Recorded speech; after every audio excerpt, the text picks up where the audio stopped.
Köszönjük szépen! Hazavezetünk!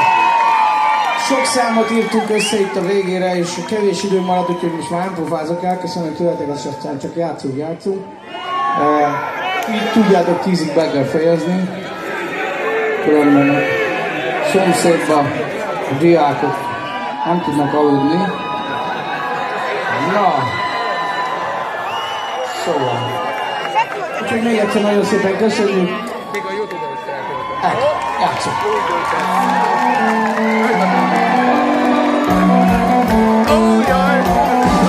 Késő volt, már téveztünk, a nagyosővel a földet, тут az égben, a házalól.